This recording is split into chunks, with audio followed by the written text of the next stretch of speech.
You're listening to Bloom After Baby, the podcast. We're your hosts, Rachel Daggett and Jen Jordan. We're a therapist and a doctor and both moms of two. We're here to discuss the mental health and wellness needs that are unique to motherhood.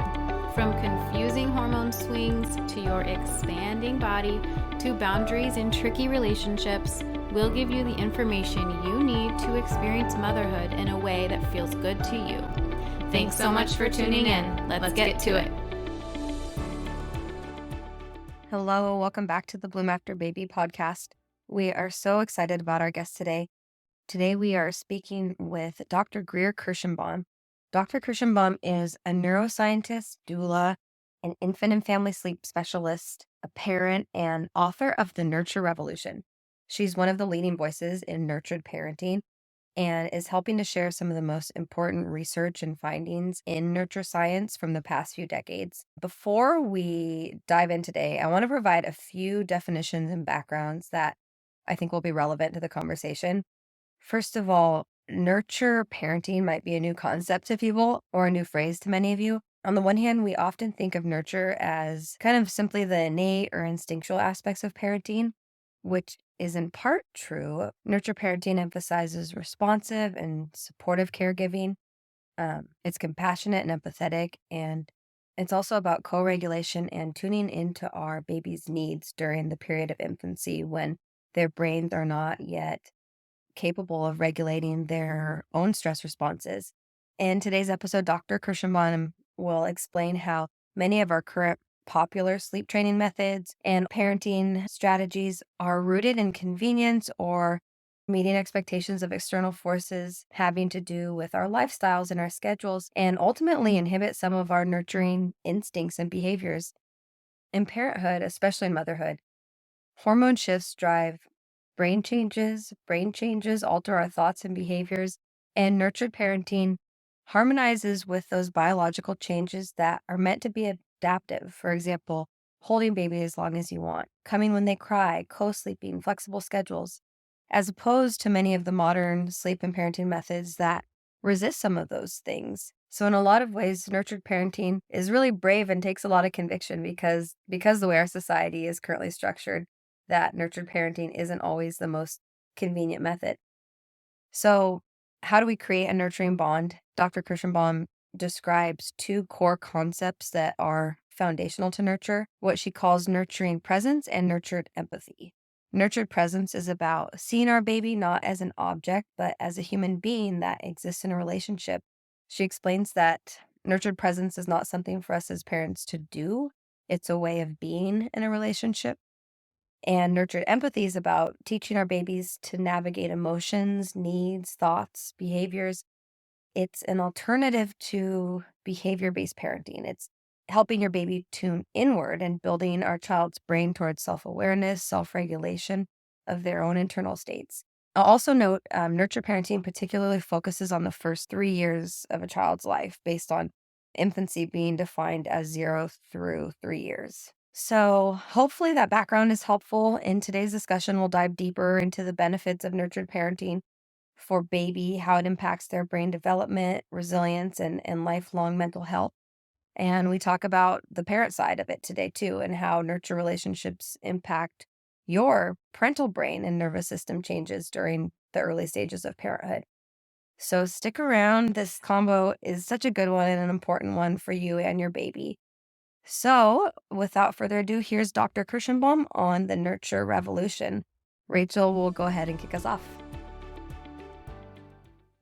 But thank you so much for joining us. It really means a lot. We've admired everything you're doing from afar, from social media, from reading your book, from all the other podcasts you've been on. And we're just so grateful for your time. Thank you. Yeah, thank you. I haven't been on a podcast in a while, and I love connecting more people in the space and more community. It's one of the best parts of this.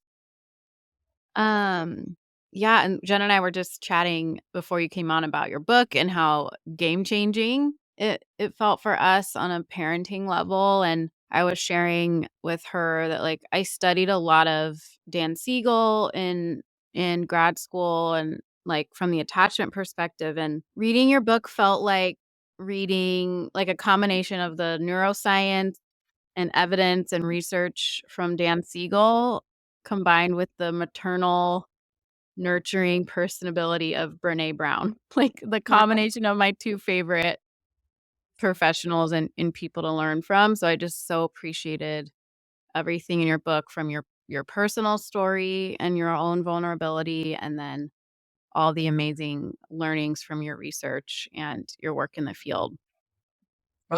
They're both huge inspirations to me too. So that's very Yeah. nice. Yeah. Oh, good.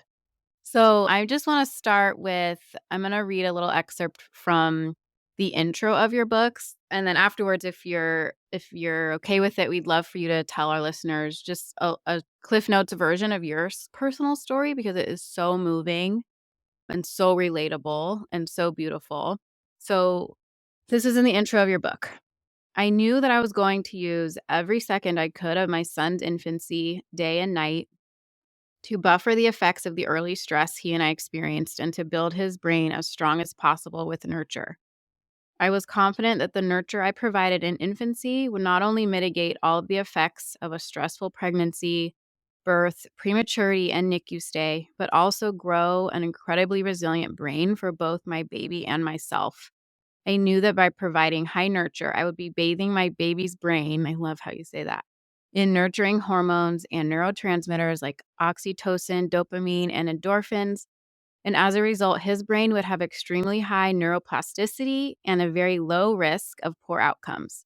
I knew that high nurture would also be an opportunity for me to change my brain towards better mental health. So beautiful. And I felt like it, as I continued reading, like that part just kept being a great summary of what your book and your whole experience and your whole mission is about. So, will you tell us just a Cliff Notes version of your story and what brought you to focusing in this work? Yeah, absolutely. I had studied the neuroscience.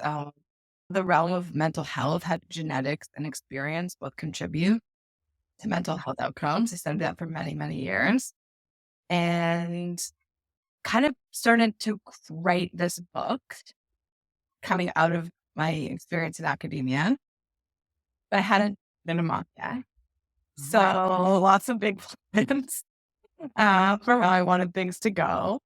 Um, and lots of awareness of what was going on as well, right? Which was really interesting. So yeah, I kind of had the book written in a way, and then I had my own son and had extremely stressful pregnancy. I had bleeding really early on. Turned out I had placenta previa, really bad. I would say I'm probably in good medical care, but extremely bad support. Any explanation, they would just kind of like pop something out, like, "Oh, your your placenta might grow into your uterus, so you need an MRI in 2 weeks." I'd be like, "What? What are Yeah. you talking about?"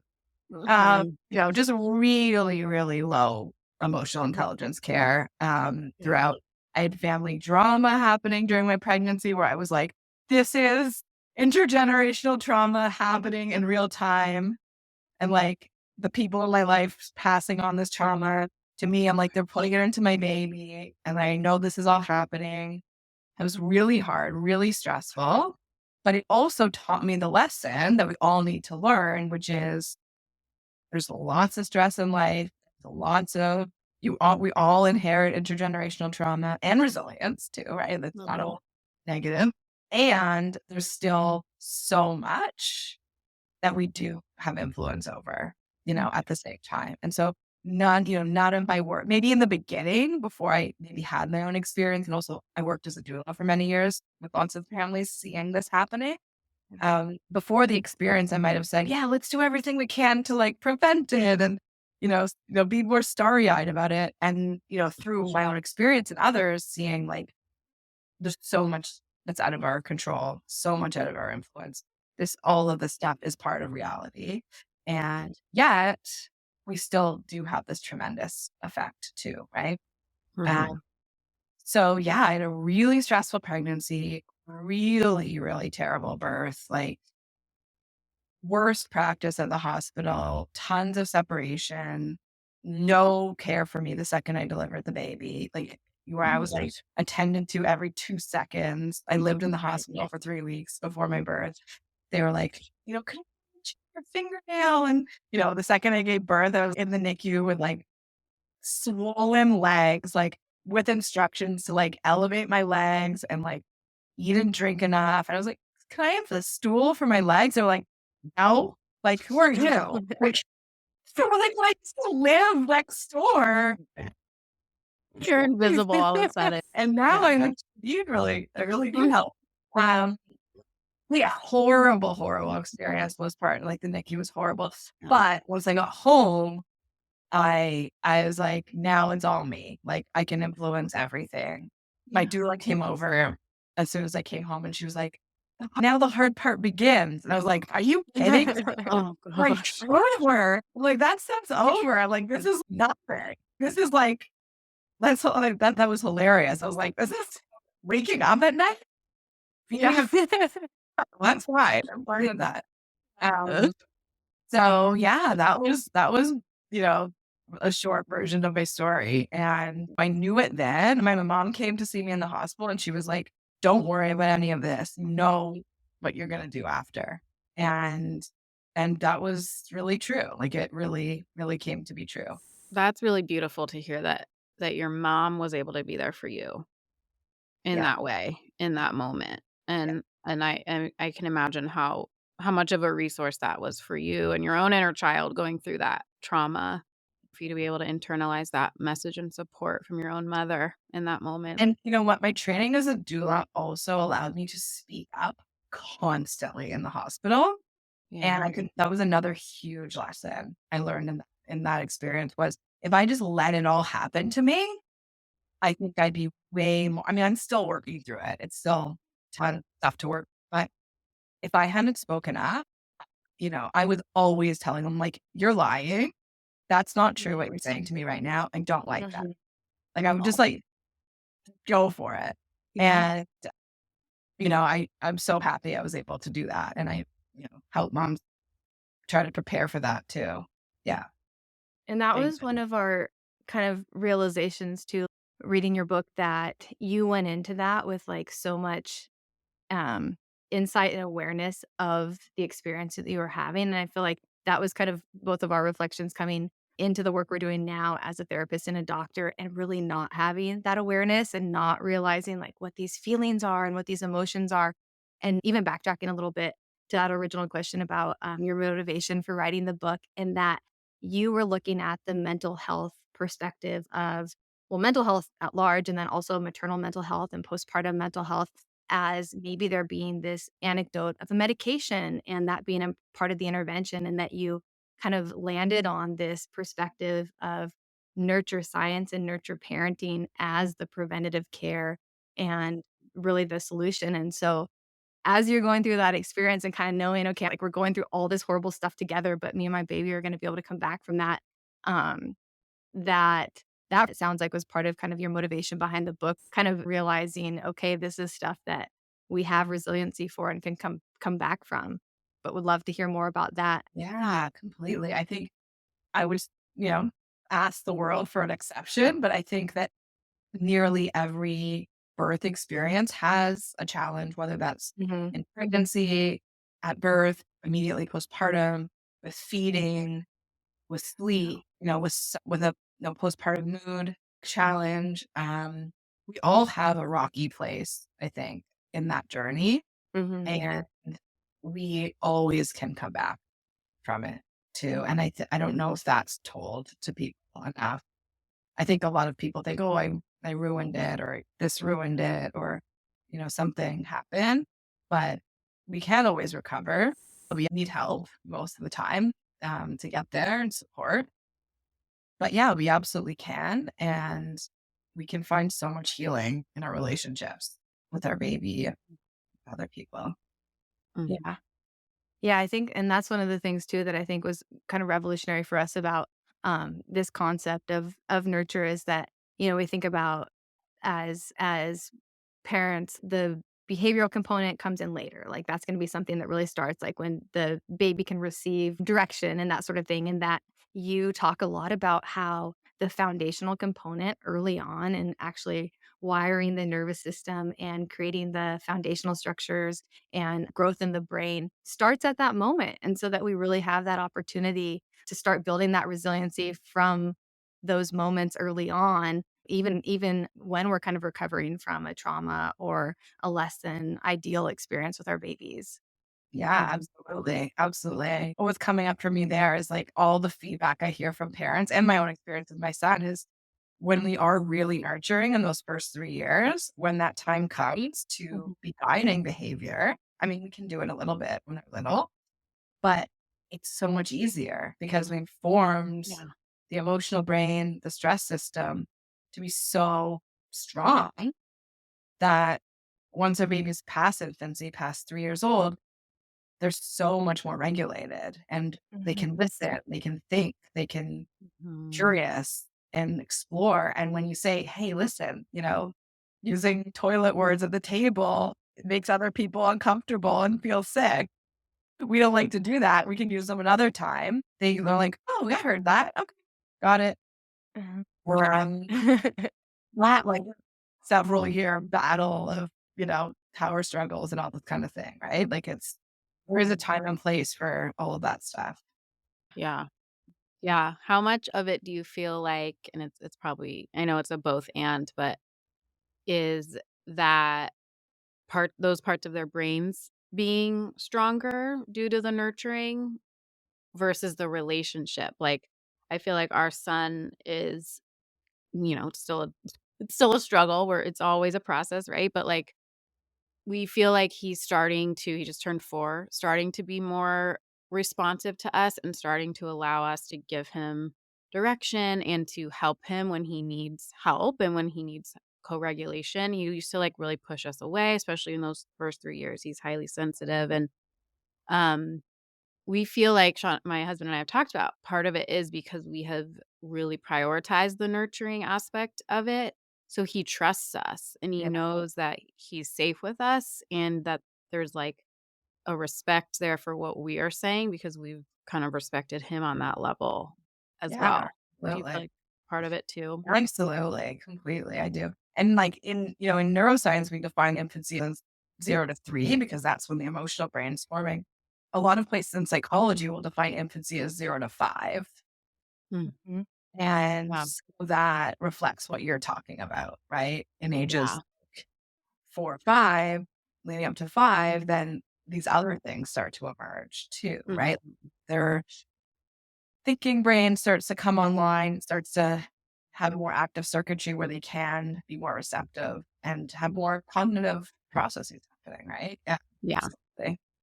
yeah. Yeah. Someone told me recently, oh, my son turned 5 in September, and someone said freedom after 5. And it's pretty true. I will say it is pretty true. Yeah. Yeah. That's gives me such relief.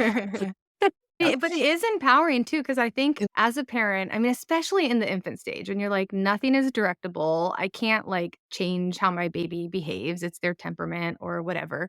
And so you're kind of going off of all of this information you've received from all these external sources. And like you point out a lot in your book, we've been conditioned not to listen to our intuition.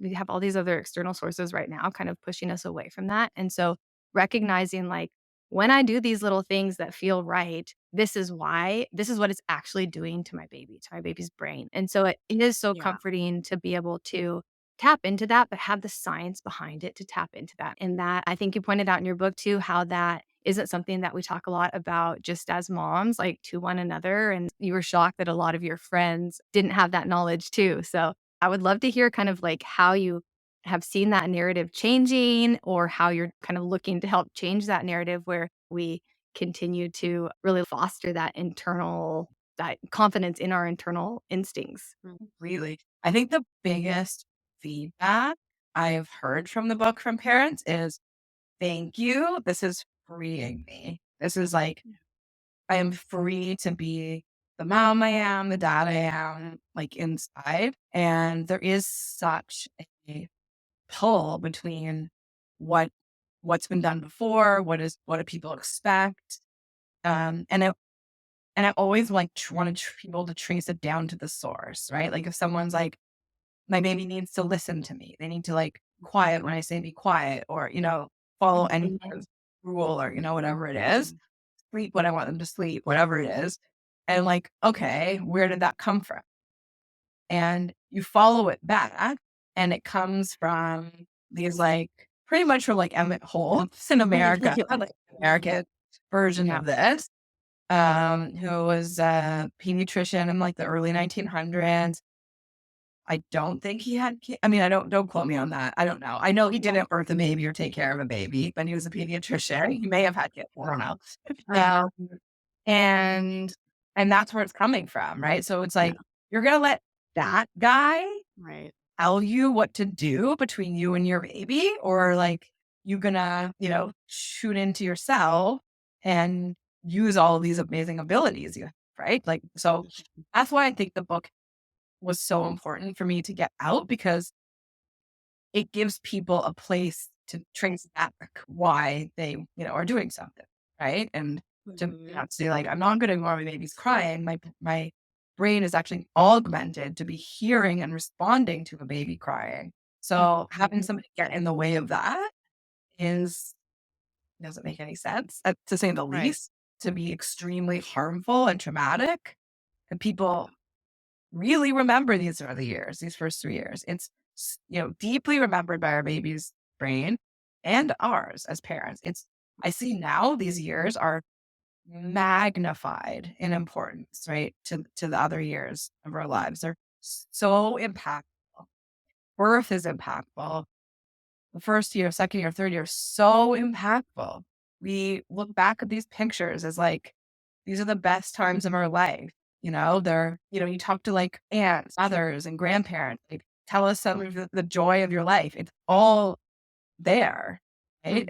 Because they're so important. And so having agency in that, and knowing that like you chose what you wanted to choose in those years, is so much more important than having, like regret and like, you know, resentment that might happen if you're following this.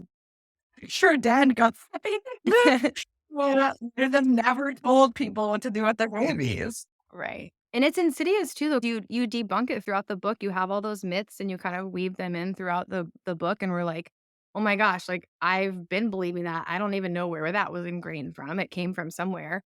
But and then you also kind of talk about how that really is something that is perpetuated by, unfortunately, like the medical field and the mental health field, probably unknowingly, right? But has to do with social conveniences, that it's better to have these strategies because those kind of are more congruent with like our lifestyles right now. Yeah, it's reflected in on the federal level in our policies, right? It's easier to excuse having shitty paid family leave rights if we don't believe that those first 3 years are as important and impactful as they are to every individual baby, every individual mother and father, and our society. Yeah. And I love that you talk about that in the book about how, like, there are long-term, big picture world impact implications of this. It's not just about any individual Yeah. human Look family around the household. world.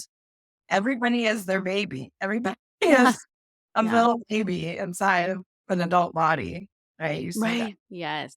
Yeah, and I love too how you talk about intuition and instinct, and it's interesting, you know, I feel like there's always themes that come up when you're doing this work, and I feel like this has come up with a conversation recently that I had with a registered dietitian about like prenatal and postpartum nutritional care, and it's a conversation I've been having that's been just coming up naturally with a few clients about their emotional needs being just as valid now as their 2-year-old's inner child or like their infant baby. But we're like you said, Jen, we're conditioned out of our intuition. We're conditioned out of tapping into ourselves and being in touch with our hunger and fullness needs, our emotional drives, our attachment needs. And then in parenting, it's so true. It's like, okay, what does this expert say about such what I should be feeding my child or what I should do when my baby cries? And we really are taught to look outside versus know how to tap into what's already there and what we were born with. And it's such an opportunity to learn in Yeah, fatherhood. so true. Because then, often we're like really get to a place where we're really depleted, right? If we're not aware of these things. Yeah. And then we have to notice, oh, I have these. What are they? How do I stop feeling so depleted and exhausted mentally and physically? Right. Yeah. And I see it as an opportunity. It was an huge opportunity for me to start understanding that. Mhm. Before this part of my life in academia, I would seriously think to myself, why did I eat and go to the bathroom? Like it really was the experiments. Wouldn't it be Yeah. so better? That's like Funny. that's where I was coming from. And it was such a big opportunity for me to not only understand that I needed basically that, uh, the huge range of things that we need as Yeah. people. Yeah. Well, And that was one of the biggest aha moments in your book is that, so when you break down why it is important, that's why I'm going to actually drink my water right now. Like, that's why I'm going to do the belly breathing right now. When you broke it down in the I care method and like how you went through it and then how you actually attach it to places in the brain, just reshaping patterns and behaviors and circuits within our brains. And then also when you talk about the awareness and you talk about sitting in your emotions. And I hear that all the time. And we talk about that all the time. You actually break down how sitting in your awareness, like where it's actually changing your brain and reducing your stress response and how that one activity is rewiring this part of your brain and part of your circuitry. And then the idea that the brain during this period has more neuroplasticity and opportunity for growth and change and rewiring. You kind of feel like you have this like upper hand that, okay, now because my brain is a little bit more plastic and malleable, like these things are really going to take effect. Um, that just felt so reassuring and comforting and like gives you this extra motivation to want to do it. yeah, I love that. Yeah, I thought of that. I did a lot of life coaching and Yay. to like a lot of the changes that I would require people to do to Yeah. the brain changes. I know like that Okay. has such a big impact. And also the visualization has a huge impact, right? Mhm. If we know what parts of our brain, there's all kinds of other techniques like pain management and healing and all kinds of things. Like when we visualize, like, oh, I'm drinking this water, it's going to make my hypothalamus really happy. Mhm. That has more of an effect too, right? To really understand it. So I find it also thing too. That And way. you're helping Yeah. people really learn and like internalize it because you're speaking to both the philosophical and theoretical and like almost artistic, creative, intuitive side of it. Mhm. And you're outlining the rational, science based brain illustrative piece of it, right? That's like, I think, it makes it easier for people to integrate the information and really make sense of it. And something else that you talk about in the book too is the conviction that part of your conviction to like do this research and write this book was because this research hasn't really been trickling down to the people that actually need to hear it. Like we take or infant safety and CPR class, we take a birthing class, but nobody's teaching you this stuff when you're about to become a parent. Yeah, I was in shock. Like I knew the neuroscience. I knew nobody knew the neuroscience. That was fine because it's also really brand new Yeah. research. Yeah. Honestly, like it's really new. Still coming out, but then I would go to like infant mental health conferences and parent child psychotherapy kind of trainings and and that kind of stuff. I did a lot of education around that too. And I just had like my jaw was like everybody knows that. I mean, everybody in Right. professional settings. Yes. I'm like, Mhm. what is happening? Like Yeah. where's the clone in the flow, right? Like it Yeah. was and I was so excited to get it out. And I thought, oh my God, I'm going to be too late. It's going to take me too long to write this because it's everywhere, like everywhere in the professional world. Like, I figure it out. And Right. it's, it's definitely building now. I see Yeah. a lot more coming out, but yeah, it's still not very well known. How did you Then it's determine, because I'm wondering with, like, going back to the, intuitive part and that we've gotten far away from this part, and you actually, like, coach us through nurture and what nurture means, and you talk about nurture presence and nurture empathy and actually, like, walk through what it looks like, and it's kinda counterintuitive or I mean, the idea of talking about it as an intuitive process, but then also, like, the steps we can take to achieve it. How did you land on that? Because it sounds like it was something really sort of natural and intuitive for you, but then also you recognize that it's something that isn't gonna come naturally necessarily and that we might need some handholding on. for sure the nurtured empathy part specifically. Is that what you mean? Mhm. Yeah. Yeah, yeah. That's that's based on research on parental reflective functioning. And so it's sort of a process that was developed. I took a course at Yale with Arietta Slade in that, and she's done probably one of the most, the biggest amount of work in that area.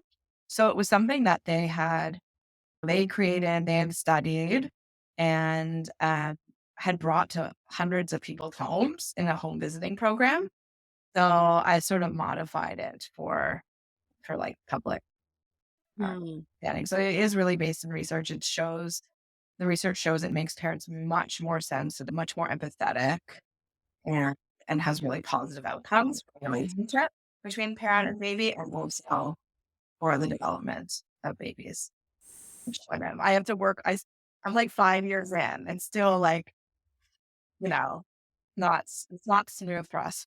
But I mean, it's effort, but having even those steps, like the questions are beautiful. I wanted to share them with our listeners that Yeah. might.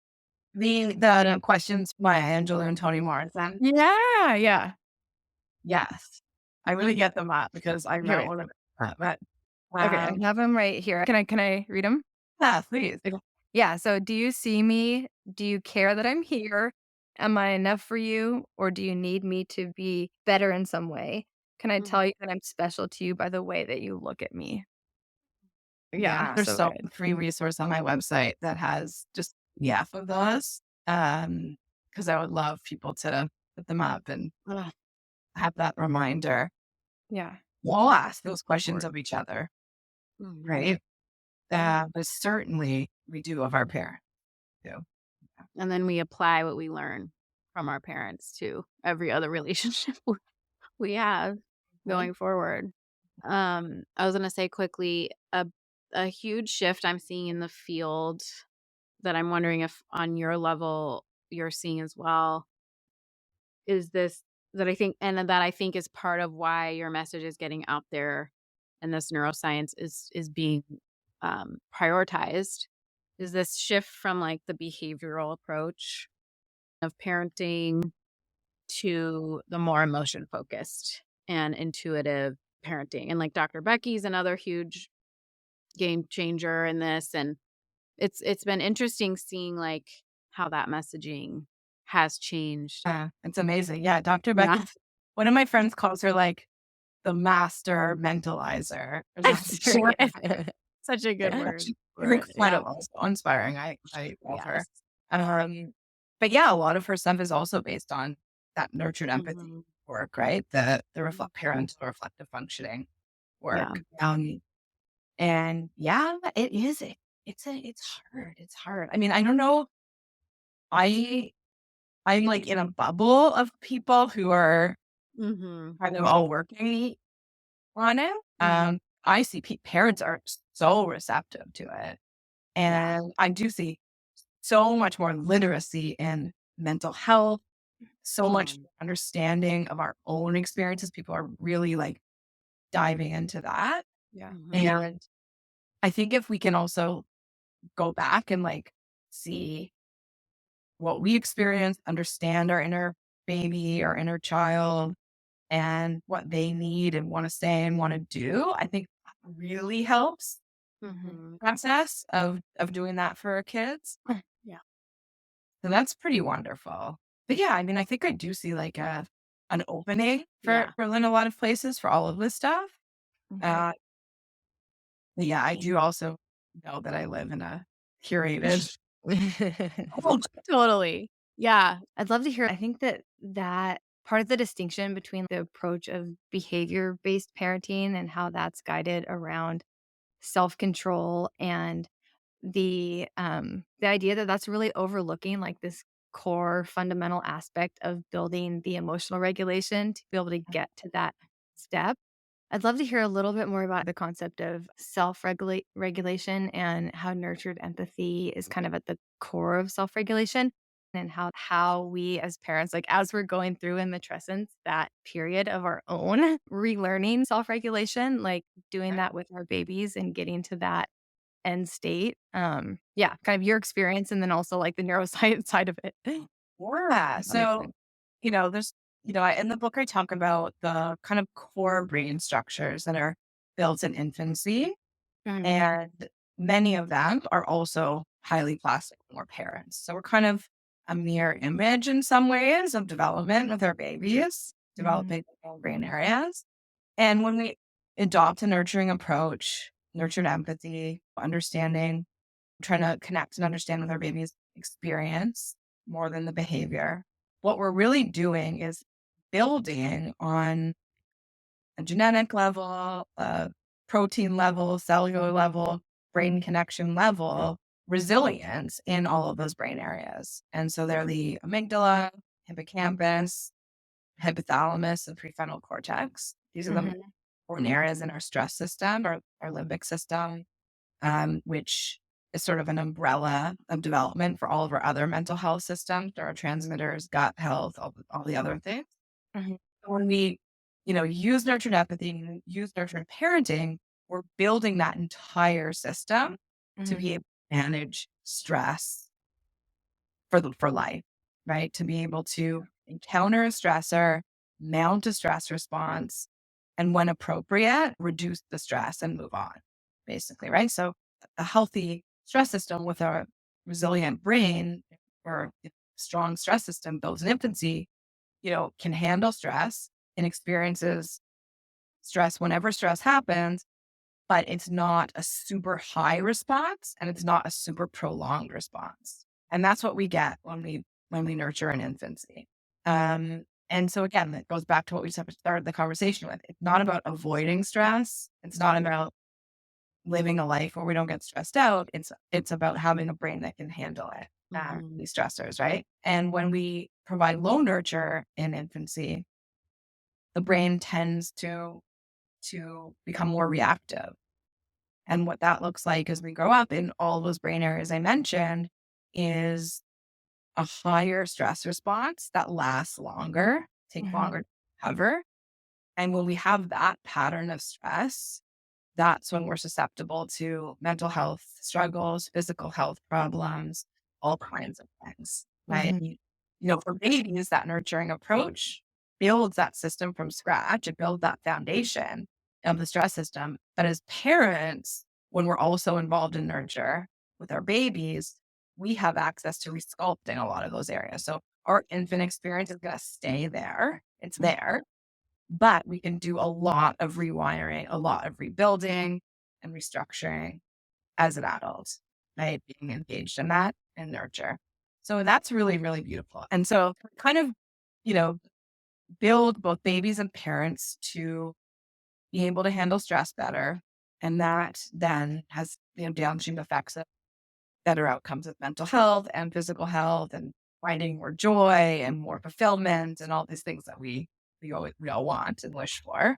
right. When we focus on behavior, not the nurtured empathy part, not, sort of the older kind of approach, we're not building that brain, that stress system to be resilient, right? We're actually, in many ways, and not every time, but probably in a lot of times, building that reactivity Mhm, because we're dismissing feelings. We're trying to teach kids like don't show them or stuff mhm, them down or I don't want to see that. No one likes you when you feel that. Uh, they just want to see the smiling face, the good behavior, and the good kid. We're not building that stress system, and maybe we are strengthening, a circuit or two to like clamp down on fear or stress or, not show things. And maybe you might get really good at that. That is also probably going to cause some issues later on too, because we do need to feel and express Yeah. ourselves. Yeah. Yeah, Yeah. totally. And you explained that so well too in the book with that acronym with looking through, I think it was A, right? Like the awareness of the emotions and how even putting those names and then you give this great list of like all the terminology you can use for those emotions and not just because it's like accurately labeling those and being able to articulate it, but how that's actually shifting your brain and your stress system to process it differently when you're able to use that part of your brain, the prefrontal cortex or the thinking part of your brain to help give language and meaning to that to then communicate with that part of your brain that's involved in the subconscious stressor system to bring it down. And that, I mean, again, I hadn't heard that kind of explanation anywhere else to make sense of why that's so important. You And did. Yeah. opportunity, right? Like it's the stuff's hard to do. It's conscious. We have to consciously do it, but we have that neuroplasticity working for us. Well, with Yeah. maybe, right? And so it's going to be better integrated. We can do it as a as an adult in any other stage too. It's just Right. boosted in this parenthood time. And then the other benefit of it is the reason why this stuff's hard is because most of us didn't have it modeled. We never seen it. Right. We're like 20, 30, or 40 years old, seeing it for the first time. Yeah. And so that it does take tons of purposeful effort to do it. Yeah. Whereas when we're modeling it, our our really young ones are going to start showing us right away. Like one of my favorite, I think my son was like 2 or something. We were at the beach with my sister-in-law, and he goes up to her and he's like, "I am just way too cranky to be at the beach today." Like something like that. I'm like, oh my gosh. That's how he's feeling. That's amazing. Well, Amazing. they really do show us really young. Yeah. They get it. Yeah. Yeah. Yeah. Yeah. And then when we're modeling it, we're practicing it and starting to embody it. Too, we're like teaching ourselves it without even realizing. We think, on our little parenting high horse, we're like, I'm modeling this so they learn it and internalize it. But like, no, we actually need it too. We're Completely. actually teaching ourselves as well through modeling it for them.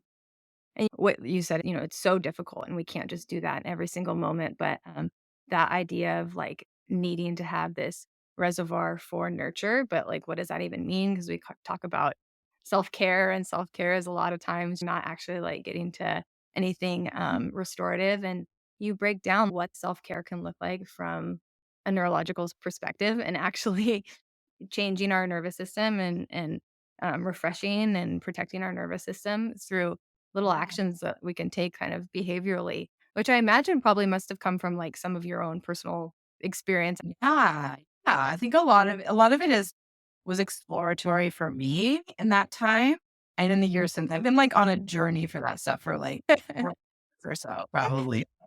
Since the minute I left academia, I was Yeah. like, "Girl, I have emotions. I kind of want to see what that's like." Uh, so yeah, so a lot of that was like through my own experience and uh, yeah, practicing things. But yeah, I think it can be like night and day for somebody if they're coping with Mhm. stress and anger and all these things with like scrolling on their phone or watching TV or I don't want to Yeah. say anything. It can be anything. Unemotional, right? That's not processing any of the real stress or fear.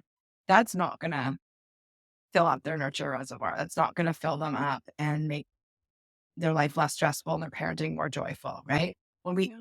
actually restore our nervous system, find fun, play, joy, true regulation, and true, de-escalation of stress, it's a totally different day, right? Everything can be better, Yeah. even if it's mental.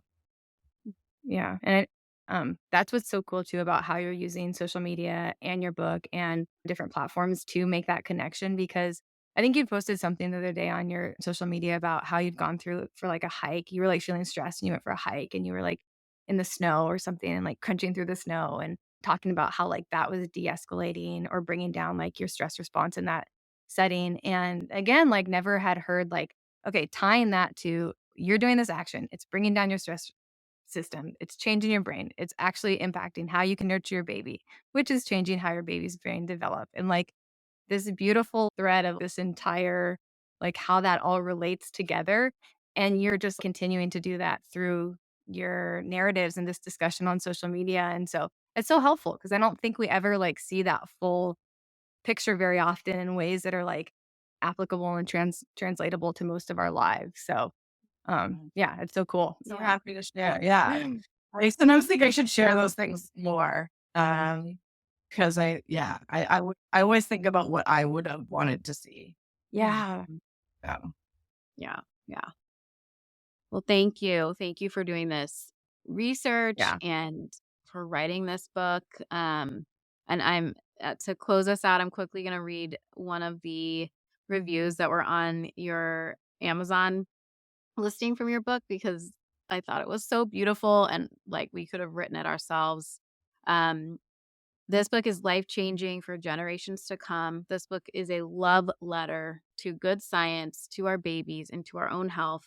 I cried tears of relief and joy, especially at the pages of myths versus truths. The silent work I do every night supporting my sensitive baby to sleep is overwhelmingly worthwhile. Beautiful. What a testament to everything, all the work you've done. You are, it's invaluable. We are so grateful for you. Thank you. Thank you so much. It was so nice to meet you. All right. And Dr. Kirshenbaum, before we sign off, we like to ask every guest who is a parent that comes on the same two questions. So they're both fill in the blank type of questions. The first is, I didn't expect motherhood to be so blank. So I think it's so much work. I don't think I realized that the lack of time off. I knew it was life changing. I knew it was intense. Yeah, totally. I don't think we've even gotten that response yet, which is interesting because I think that's probably what most people would agree with the most. But and someone like you who's coming from like intense, crazy academic hours and all of that, like it's a different type of being on. Well, you know what? I think it ties into our interview too, because I think so much of it is emotional work. Mm. So exhausting. So exhausting more than anything else, I think. Yeah. 100%. Yeah, that's actually absolutely true. And I think I've said the exact same thing myself, that was like the one part I've never prepared for, to be emotionally on that amount of time. And especially if you're someone kind of, Yeah, we check out a lot and, so many of us do. It's very full on. Yep. Yep, absolutely. Okay. And then the second one is another film that blank, and it just says, I wish every new mom knew blank. Yeah, I wish every mom knew that they can act on how they feel about their baby. I wish they knew that they could hold their baby as much as they want, feed their baby whenever they think their baby's hungry. I wish they knew that what their brain and mind is telling them about how much their baby needs them and how to go to them is really valid and the most meaningful thing. And I think once moms do know that, then life is a lot easier. Totally. Yeah. Yeah. And you made a statement about that. It's actually a fitting statement to close us out on today. I think you said in your book, the more we nurture our babies, the more we develop our parent brains. And then the more we can nurture our babies towards lifelong mental wellness. So it's a beautiful cycle. So that is the essence right there. And this book, The Nurture Revolution, has been revolutionary for us. So thank you. Thank you so much for writing it and for being here with us today. It's really been such an honor. Oh, thank you. Thanks so much for having me. I really appreciate it.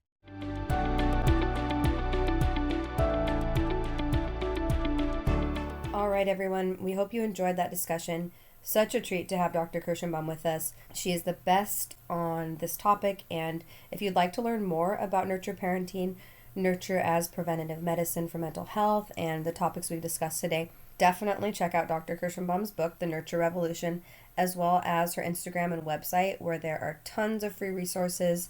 We'll have the links in the show notes, so take a look there. And thank you so much for listening. We'll see you next time. Thanks so much for tuning in with us today. If you enjoyed this episode and feel like it brought you value, don't forget to rate the show and leave a review. Your feedback means the world to us and helps us know which conversations you're needing the most. And we'll keep bringing you new episodes every week, so hit subscribe so you don't miss a thing. Also, be sure to check out the show notes for any links or resources that we mentioned. We're on this journey with you, so be sure to find us on the Gram and TikTok. Plus, go to bloomafterbaby.com and grab our free guides on all things motherhood created just for you. Breathe, be well, and keep growing, mama.